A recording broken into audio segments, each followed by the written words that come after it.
pedir que abran sus Biblias en el Salmo 27 en esta ocasión.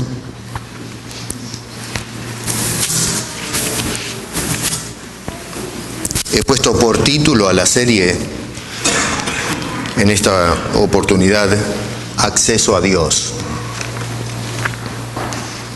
El título de hoy es Camino al Templo.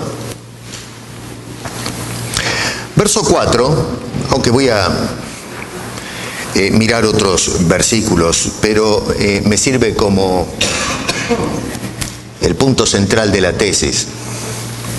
Una cosa he demandado a Jehová, esta buscaré, que esté yo en la casa de Jehová todos los días de mi vida, para contemplar la hermosura de Jehová y para inquirir en su santo templo. Padre mío, danos ese sentir, por favor, que tengamos el ardiente deseo de buscarte en tu casa. Bendice tu palabra, háblanos al corazón, porque te lo pedimos en el nombre de Cristo Jesús. Amén.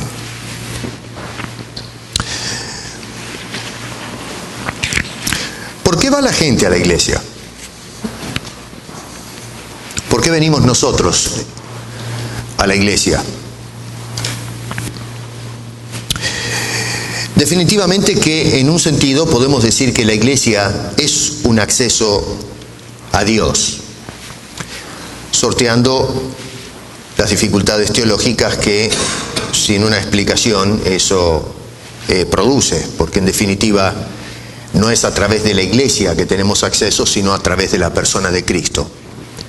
Pero cuando digo a través de la iglesia me refiero cuando a través de Cristo formamos parte de la familia de Dios y como familia de Dios ahora tenemos acceso a su presencia.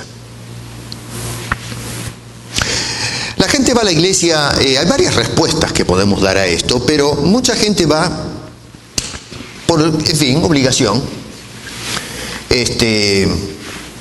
Si fuera por los hombres o si fuera por nosotros, no vamos a la iglesia.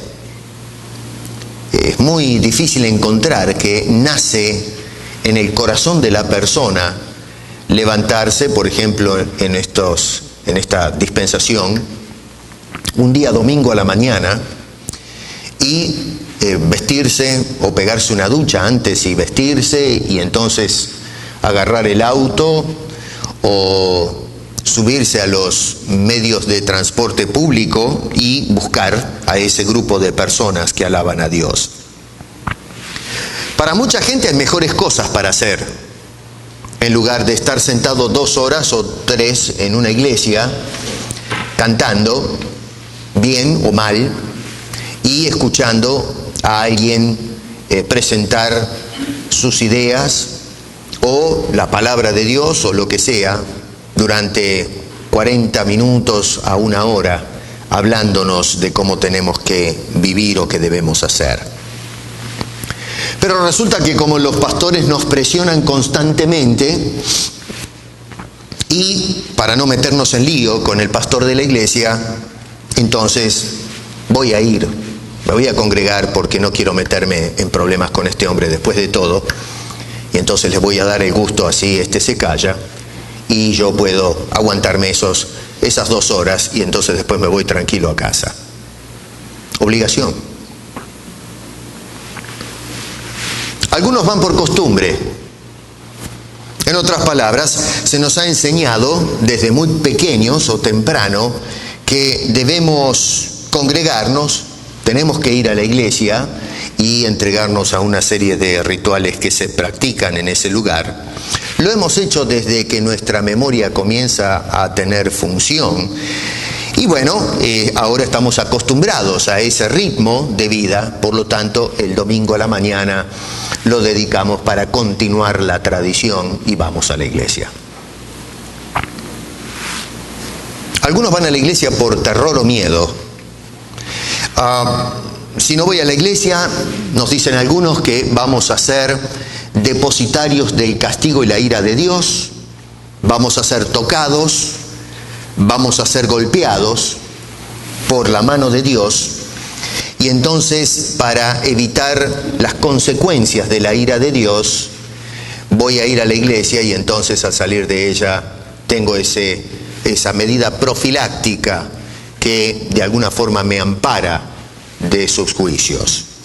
Terrible tema, por supuesto, porque cuando los pastores y maestros aplican el terrorismo para que la gente sea devota a Dios, es lamentable, porque no se trata de un Dios de terror, sino de amor, y que nos espera en la iglesia en lugar de obligarnos a ir a la iglesia.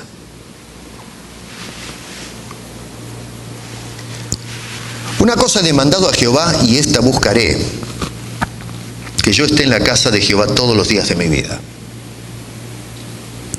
Honestamente, con toda la honestidad del caso, ¿cuánta gente busca la oportunidad para ir a la iglesia? Usualmente las personas buscan la oportunidad para no ir a la iglesia. A tal punto que si el pastor de una congregación dice, bueno, el próximo domingo lo vamos a tomar libre, quizás la congregación o la mitad de ella o la más de la mitad salta de alegría en el corazón, quizás no lo hacen para no hacer el papelón, pero dentro dicen, qué bueno, tengo el día libre, voy a poder hacer del domingo lo que a mí se me da la gana. Y buscamos la oportunidad para poder no ir a la iglesia, al templo. Buscamos la oportunidad para hacer algo distinto a lo que tiene que ver con el culto o el templo. David es un hombre extraordinario. Yo admiro a David porque la Escritura nos presenta a un hombre humanizado, no un superhombre. No se trata de pincelar a David para que quede en nosotros la idea de que David fue un fenómeno y que no podemos alcanzar o no llegar a ser el hombre de Dios que llegó a ser David. Y es por eso que las Escrituras, la narrativa, no evita dar detalles en la intimidad de la vida de este hombre que son extremadamente comprometedoras. Pienso yo que si alguien abriese nuestros libros y contase todos nuestros yerros en la vida,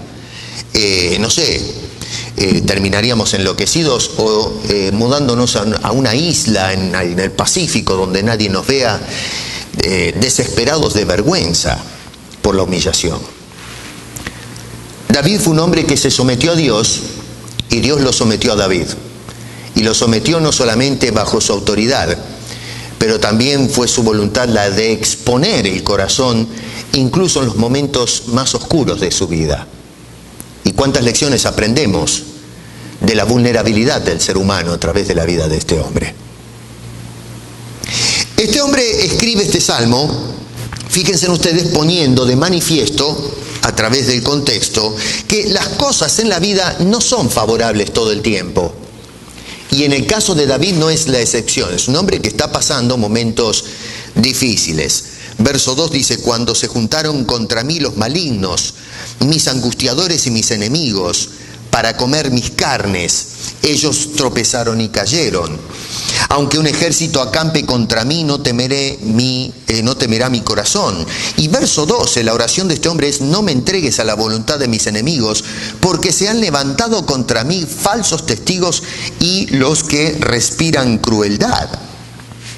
Así que David cuando escribe este salmo, está recordando que había pasado por momentos ásperos, momentos difíciles. Había personas que querían dañarlo a este señor. Y para aquellos que están al tanto de la historia de David, sabemos que esto encaja con el contexto en el cual estuvo metido su vida. Y acá entonces es donde nosotros justamente comenzamos a percibir la calidad de creyente que era David en cuanto a su Dios se refiere. Es decir, nos abre el corazón a través de sus poemas. Ese corazón que estaba totalmente entregado e inclinado a Dios, a pesar de las situaciones difíciles. Y al final del Salmo, en el verso 14, noten ustedes que nos hace una invitación a los lectores a considerar la misma actitud que este Señor tenía para con Dios. Dice, aguarda a Jehová, esfuérzate y aliéntese tu corazón si espera a Jehová. Hay varias cositas que quiero compartir con ustedes en el tiempo que tenemos acerca de lo que este hombre nos dice en este Salmo. Y en primer lugar, lo que observamos es el anhelo ardiente que hay en el corazón de David en cuanto a las cosas de Dios. Vuelvan otra vez a ese versículo donde dice, verso 4, donde dice, una cosa he demandado a Jehová, esta buscaré. Y dice, que yo esté en la casa de Jehová todos los días de mi vida. He demandado. Vale una aclaración acá, cuando dice que demandó, no quiere decir que le está dando una orden a Dios. La palabra hebrea acá, Shael, quiere decir una petición, un imploro. Es como cuando nosotros le pedimos un favor a una persona. Esa es la idea semántica de la palabra que utiliza o que traducen en este caso como he demandado. Probablemente no es la mejor palabra en la traducción, pero vale la aclaración para que tengamos cuidado. Una cosa, tomen nota, dice, una cosa he demandado o pedido a Dios. O sea que para el corazón de David una sola cosa es vital, es importante en su vida. Sin duda que era un hombre, era el rey de Israel y había muchas cosas importantes que tenían que ver con las cosas del reino, cómo administrarlo. Era importante estar bajo amenaza y entonces buscar la manera de zafar de los peligros de esas amenazas. Pero sin embargo todo eso queda eclipsado en su grado de importancia cuando se trata de buscar las cosas de Dios. Me recuerda las palabras de Jesús cuando decía, buscad primeramente el reino de Dios, no se afanen por las cosas del mundo. David entendía este concepto y es por eso que su clamor, su petición, el deseo constante de su vida, de su corazón, era buscar primeramente estar en la casa de Dios.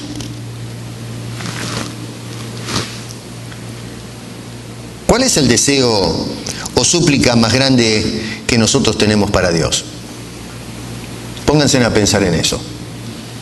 Cuando doblamos las rodillas todos los días, si lo hacemos, y decimos, Señor, yo tengo una petición para ti. ¿Cuál es la lista? ¿Qué es lo que pide la iglesia hoy a Dios? ¿Qué es lo que nos enseñan nuestros maestros en la iglesia contemporánea a pedir a Dios?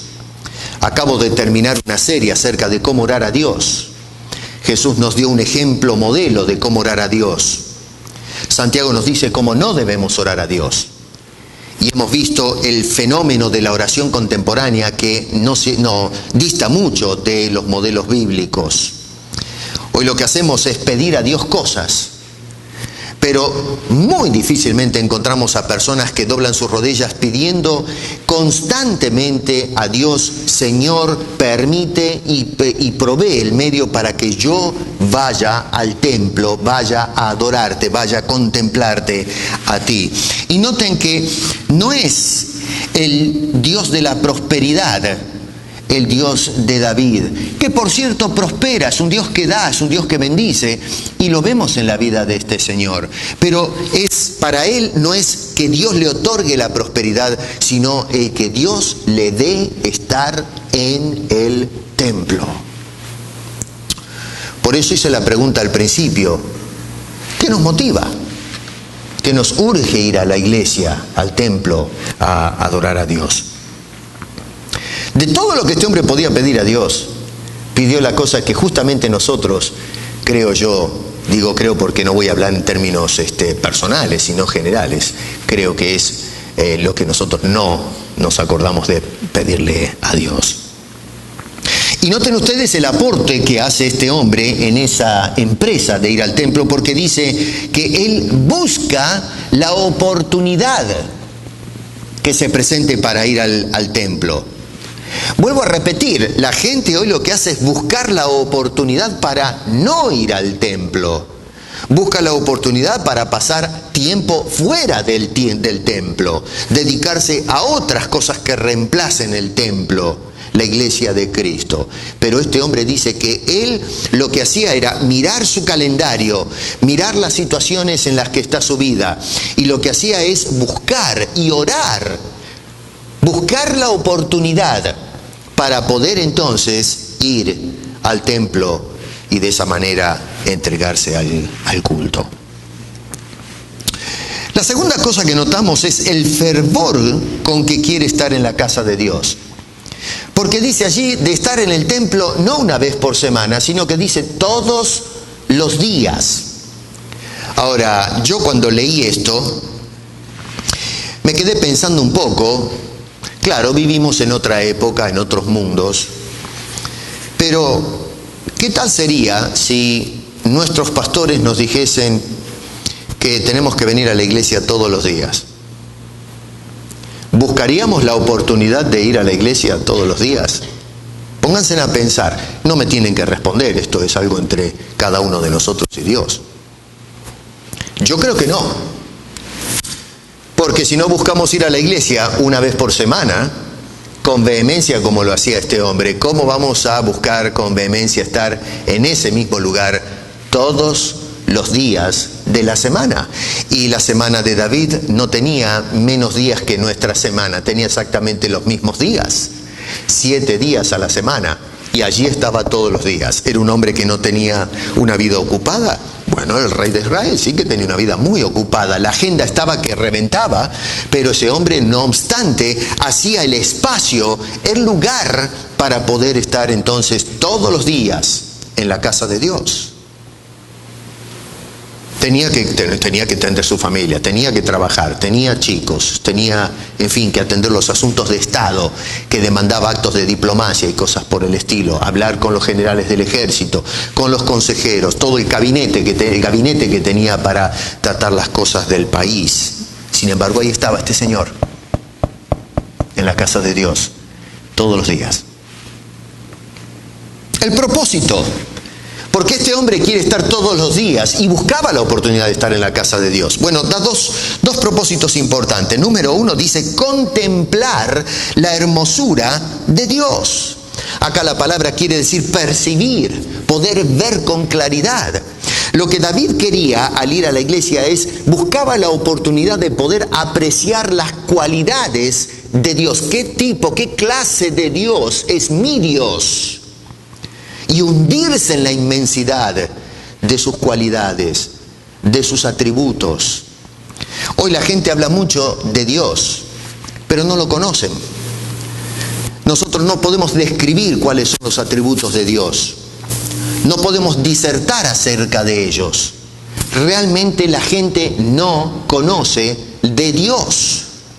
Y justamente es lo que deberíamos hacer cuando vamos a la iglesia, tratar de saturarnos de la gloria de Dios, la hermosura de Dios, no la hermosura como la interpreta el mundo, sino la hermosura de Dios según parte de su resplandor y su bendita gloria, que cuando entramos en ella, todo nuestro ser tiembla de emoción y cae rendidos a sus pies en santa adoración y reverencia. 2, el propósito era inquirir en la palabra de Dios. Otra vez una palabra importante en hebreo que quiere decir meditar, estudiar, considerar. El gran problema con la adoración contemporánea es que nosotros buscamos a Dios a través de las experiencias. Ya voy a hablar algún día acerca de este tema. La confusión enorme que hay de pensar que estamos bien con Dios porque tengo una experiencia religiosa en lugar de haber nacido de nuevo en Cristo Jesús. Y hoy desafortunadamente estamos pensados o estamos creídos que mediante una experiencia espiritual que he tenido o una experiencia religiosa que la puede tener cualquier persona en cualquier religión, que ya eso es una evidencia que he logrado acceso a la presencia de Dios y nada más lejos de la verdad. Nosotros podemos tener una experiencia religiosa pero estar todavía muy lejos de Dios. El asunto no se trata de la experiencia religiosa, El asunto se trata de haber tenido la experiencia de Dios en mi vida a través del nuevo nacimiento. Y muchas veces hoy buscamos la experiencia en lugar de buscar a Dios a través de su santa y bendita palabra. David fue un hombre de experiencias, pero buscaba a Dios a través de las Escrituras. Y es entonces cuando encontraba al Dios de las Escrituras, al Dios que se revela, es que tenía o experimentaba las experiencias religiosas. Pero porque era saturado con el consejo de Dios. Contemplaba la hermosura, la transparencia, la santidad, las cualidades gloriosas de Dios. Y eso era lo que le hacía sentir ese calor, esa experiencia, esa excitación en esa gloria bendita de nuestro soberano Dios. Pero noten que dice que él iba a buscar ese conocimiento, iba a meditar en las Escrituras, al templo, no en su casa. No había televisión en ese entonces. Hoy día la gente dice, bueno, yo puedo encontrar sermones en la televisión, en el internet, así que no tengo necesidad de ir a la iglesia. Pero había posibilidades de poder quedarse en casa, en el palacio, cómodamente, con algún refrigerio y allí entonces estudiar, y lo hacía, meditar en las Escrituras. Pero no, Señor, este hombre iba a meditar y a contemplar esa hermosura de Dios en el templo, en la casa de Dios. Este es uno de esos versículos en la Biblia, hermano querido, esto es lo que pensaba en esta semana, que nos da un ejemplo elocuente de la actitud en cuanto al templo. En este caso no me refiero al edificio, sino a la congregación. El templo de Dios hoy no es el edificio, somos nosotros los creyentes. El templo lo que representa simplemente es el lugar donde se congregan los creyentes y donde se presenta o se manifiesta la presencia de Dios en medio de su pueblo.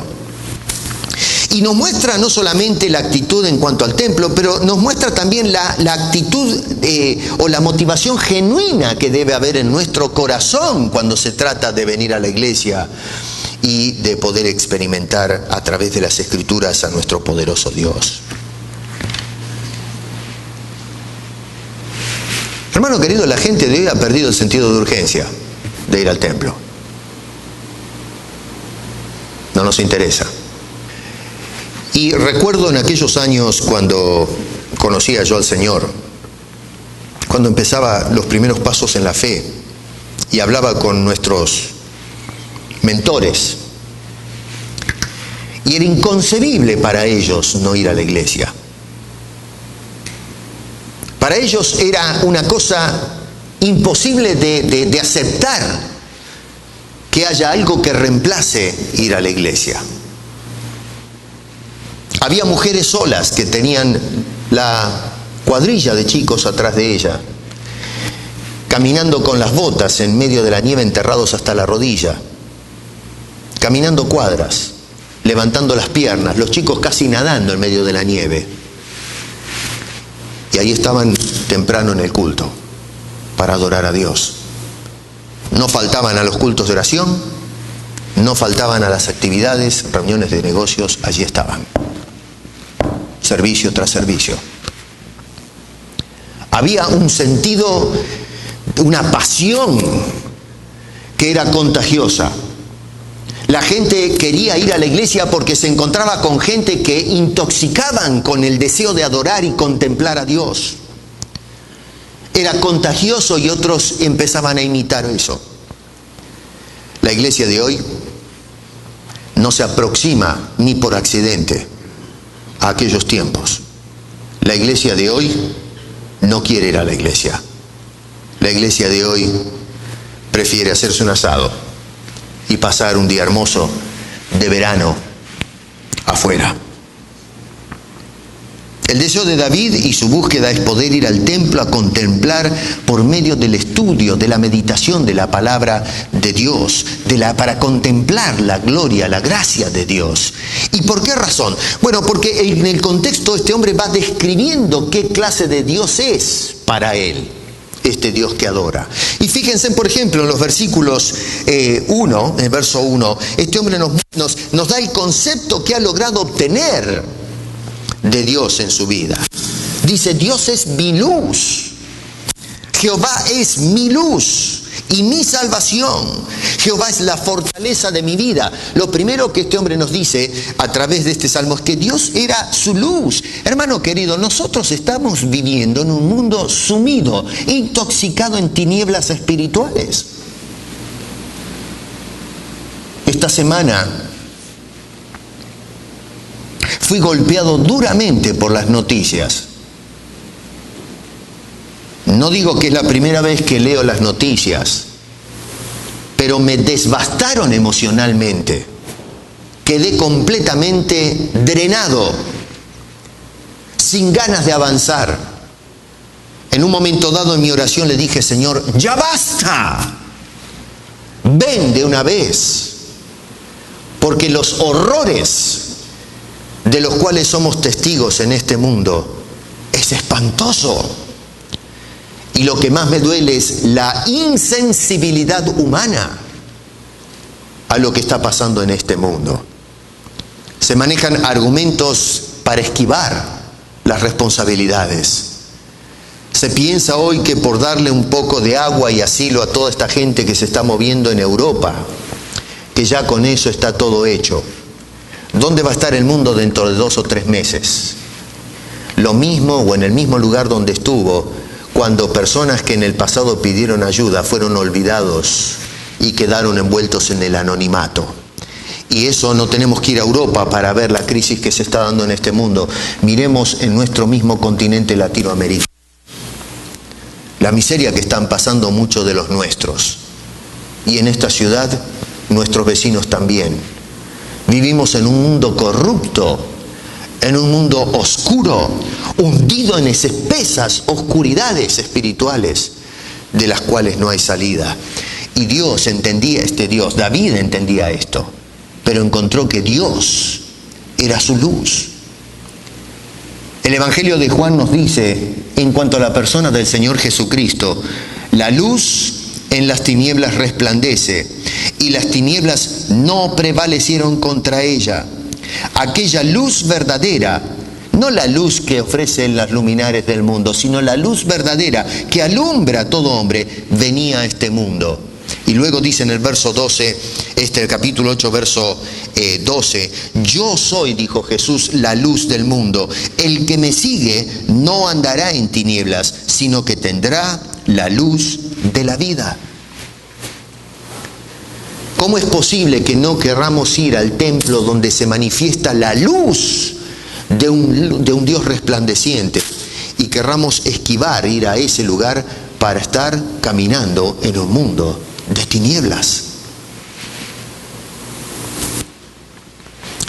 Él es mi salvación. El contexto de este hombre nos habla de las amenazas que encaraba constantemente en manos de sus enemigos. Verso 2, verso 3, versículo 12 que ya he leído. Pero en un sentido era consciente de la humanidad y necesidad de la salvación espiritual. No solo de la salvación de estos individuos, sino que su misma vida pueda ser salva. Versos 9 y 11 dice, no escondas tu rostro de mí, no apartes con ira a tu siervo. Mi ayuda ha sido, no me dejes ni me desampares, Dios de mi salvación. Aunque mi padre y mi madre me dejaren, con todo Jehová me recogerá. Enséñame, oh Jehová, tus caminos y guíame por sendas de rectitud, dice este hombre, a causa de mis enemigos. Sí, no era consciente de la situación de los hombres que eran una amenaza continua, pero su misma condición está delante de la ira de Dios y se arroja a la clemencia de Dios, le pide a ese Dios que lo considere. En Hechos capítulo 4 verso 12, Pedro estaba presentando un sermón extraordinario, acusando a las masas, diciendo, ustedes crucificaron al Hijo de Dios. Y la gente desesperada pregunta, ¿y ahora qué? Y Pedro contesta, y en ningún otro hay salvación. ¿Y por qué no? Dice, porque no hay otro nombre bajo el cielo dado a los hombres en que podamos ser salvos. Tenía razón David. Él quería adorar a ese Dios porque era su salvación. Y luego dice que era también la fortaleza de su vida. En los momentos en que nuestras propias fuerzas parecen desplomarse, que ya no avanzamos más, que hemos tocado el fondo, allí es justamente donde Dios nos inyecta, nos inculca de su fuerza, de su poder, de su entusiasmo, para que podamos levantarnos y seguir adelante los derroteros de la fe. El apóstol Pablo en una cárcel en Filipo, en momentos difíciles, logró escribir palabras tremendas, elocuentes, donde dice: Cristo es mi fortaleza. Él era el que le inyectaba la fuerza. A veces nosotros tratamos de fortalecernos a nosotros mismos y prescindimos de Dios. Todo lo puedo en Cristo que me fortalece en los momentos más difíciles de nuestra existencia. Contemplando estas bendiciones de Dios, David hacía esta conclusión y dice el verso 1: ¿de quién temeré? La segunda parte del verso 1: ¿de quién he de atemorizarme? Y luego en el verso 3, en el medio, dice: no temerá mi corazón. Un corazón sin temor, que a pesar de vivir en medio de amenazas continuas, de un mundo donde solamente imperan las tinieblas espirituales, este hombre dice: no voy a ser conmovido por estas cosas, no temeré a lo que me pueda hacer el hombre, no temeré las oscuridades del mundo, porque Dios es mi luz, mi salvación y mi fortaleza. Jesús nos dijo a nosotros: no temáis, manada pequeña. Él está en medio nuestro. Él nunca nos abandona. La segunda cosa que nos muestra este hombre como razón para adorar a este Dios es la confianza que ha logrado desarrollar en ese Dios. Verso 5 dice: porque Él me esconderá en su tabernáculo en el día del mal. Me ocultará en los reservados de su morada, sobre una roca me pondrá en alto. El tabernáculo, cuando él menciona esta tienda que era famosa en aquel entonces, antes de la construcción del templo, representaba la presencia de Dios en medio de su pueblo. Así que cuando este hombre está indicando allí que me esconderá en su tabernáculo, está diciendo: Dios me va a esconder, me va a cobijar en su misma presencia. Si su presencia nos tiene escondidos, ¿quién contra Dios? ¿Quién puede hacernos daño? ¿Qué cosa puede levantarse contra nosotros y arruinarnos? Hoy día hay mucha gente que tiene terror al diablo y viven en una campaña, en una guerra constante con el enemigo, inclusive de quienes deliberadamente salen a buscarlo para hacerle la pelea. Y lo que la Biblia nos dice, lo que David hacía, era que en lugar de salir a pelearse con las fuerzas del mal, se escondía detrás del Señor. Dejemos que Dios pelee la batalla por nosotros. No intentemos hacernos los valientes. Hagamos como todo hijo cuando está en problemas: busca las piernas de los padres y allí se sienten seguros y protegidos. Ve a buscar a tu Dios y ampárate en Él en los momentos más difíciles de tu vida. Y nos dice que cuando Dios entonces derrame sus juicios justos sobre este mundo, que van a venir, que no les quepa la menor duda, porque lo merece y el mundo lo está pidiendo a gritos ya, estos juicios, Dios entonces nos va a ubicar en un lugar seguro, alto, donde el fuego del juicio de Dios y la justicia divina no nos pueda tocar a nosotros, amparados en la provisión que Dios nos da a través de la persona de su Hijo Jesucristo. Y número 3, la devoción sacrificial que ejercita David hacia Dios en el verso 6. Verso 6 dice: luego levantará mi cabeza sobre mis enemigos que me rodean, y yo sacrificaré en su tabernáculo, es decir, en su presencia, sacrificios de júbilo. Cantaré y entonaré alabanzas a Jehová. Levanta la cabeza en una forma de vindicación. Usualmente cuando el hombre va caminando con vergüenza, va con la cabeza gacha. Los esclavos eran golpeados para que doblen su cerviz en señal de respeto y reverencia a los captores. Y lo que nos dice la Escritura es que si bien el yugo del pecado nos hace caminar avergonzados delante de la justicia divina, Dios en Cristo Jesús nos vindica, nos levanta, nos justifica. Y nos dice ahora el escritor David que a pesar de la amenaza de los enemigos que quieren humillar a este hombre, Dios levanta su cabeza, Dios dignifica a este hombre.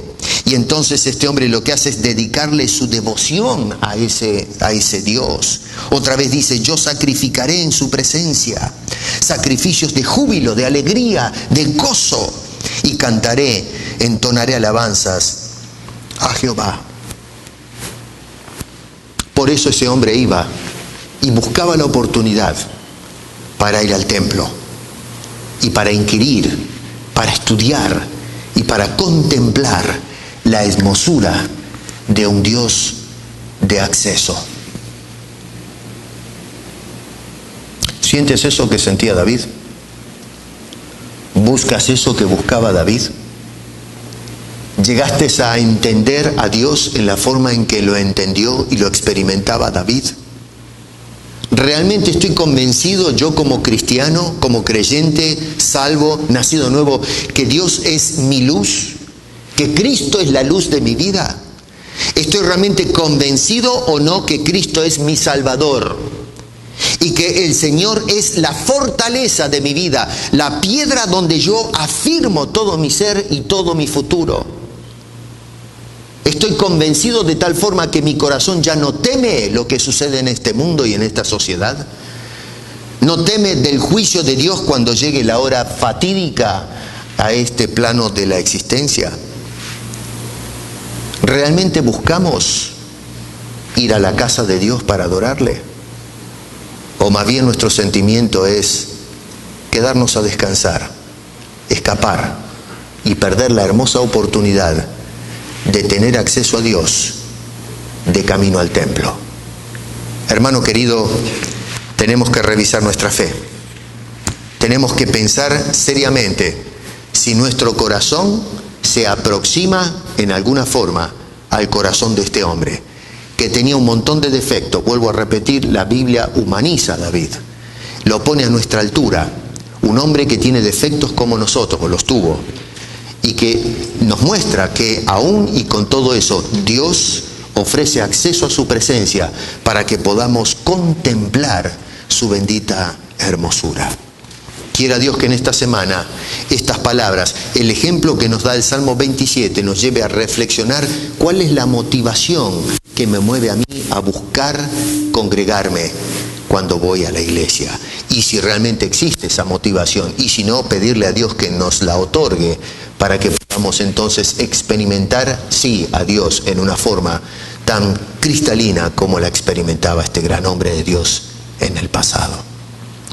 Padre, te rogamos, oh Señor, que nos des el deseo, que produzcas en nosotros, como decía Pablo, el querer y el hacer, de venir a tu casa, de contemplar tu hermosura, tus cualidades, tu carácter, a través del estudio, la meditación de tu palabra. Gracias porque eres nuestra luz en un mundo oscuro. Gracias porque eres la salvación de nuestras vidas, que merecen condenación y juicio. Gracias porque eres nuestro refugio, Señor, y nuestra fuerza en los momentos de debilidad. Y es por eso que hoy, Señor, en medio de las tormentas, podemos decir, no temeré mal alguno. En esta semana que se inicia, te imploramos tu bendición, que nos acompañes, nos ayudes y especialmente, Señor, que nos des el deseo de congregarnos para conocerte mejor a través del dictado de tu revelación. Porque te lo pedimos en el bendito y precioso nombre de tu Hijo Jesucristo. Amén.